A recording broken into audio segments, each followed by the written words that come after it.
Talk about that feeling. You know the one. You're a top performer, you're crushing your goals. You're the person everyone on your team goes to for help. But when promotion time comes around, you keep getting passed over. It is so frustrating. And today, we're going to unpack exactly why that happens, and more importantly, what you can do about it. Does this sound familiar?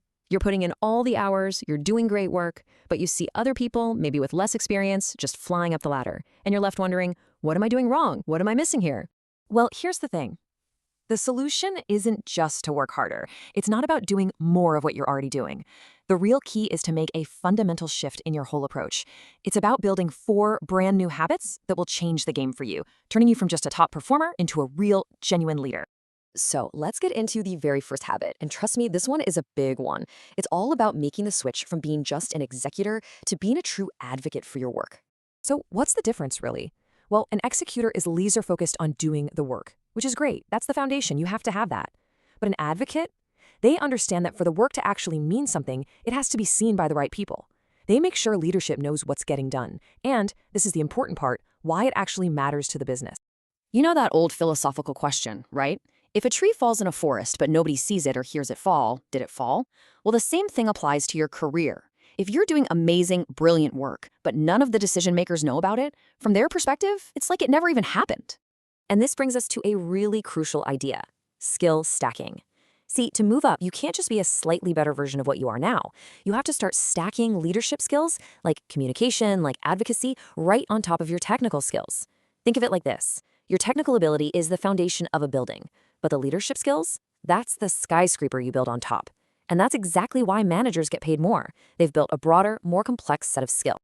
And hey, the numbers totally back this up. One study found that employees who consistently communicate their ideas and their progress are a whopping 32% more likely to be considered for promotion. Why? It's simple. It signals that you're engaged, that you're thinking strategically, and that you have the confidence to lead. Your boss can't read your mind. You've got to speak up. So how do you actually start doing this? It's all about taking small, deliberate steps. First, just challenge yourself. In your very next team meeting, speak up 3 times. Second, treat your one-on-ones like the most important meeting of your week.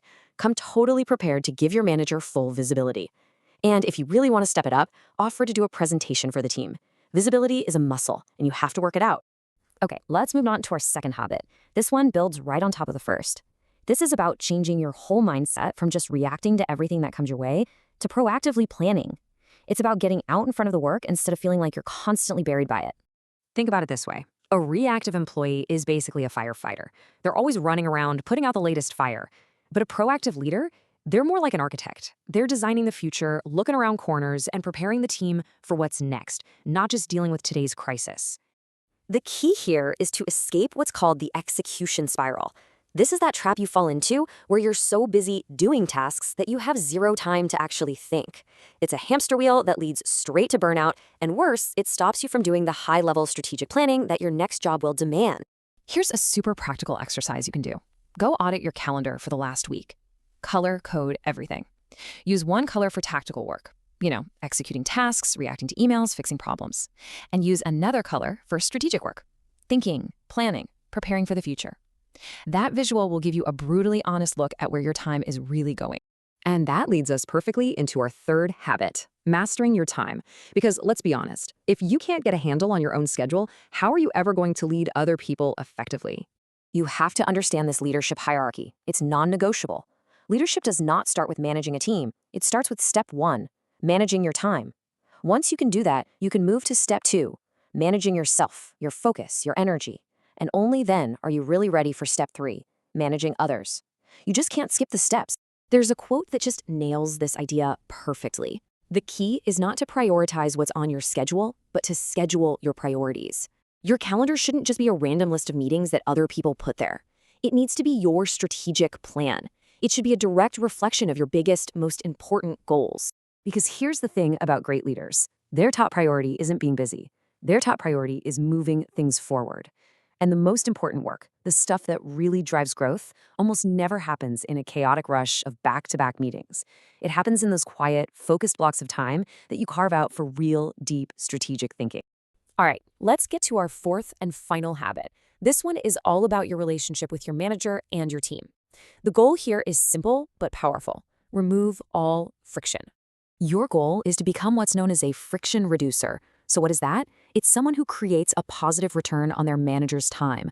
When your boss invests an hour in you, they get 10 hours of value back. You're the person who solves problems before they become problems, the one who makes processes smoother, the one who just makes everyone's life easier.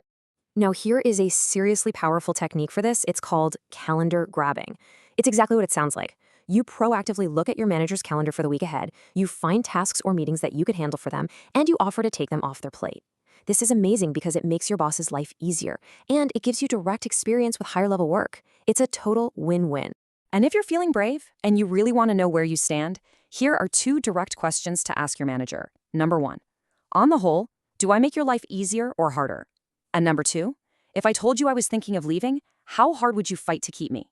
The answers to those questions will tell you everything you need to know. So, let's just recap really quickly. These are the 4 habits that will take you from being a great performer to being seen as a future leader. 1. Advocate. Don't just execute. 2. Plan. Don't just react.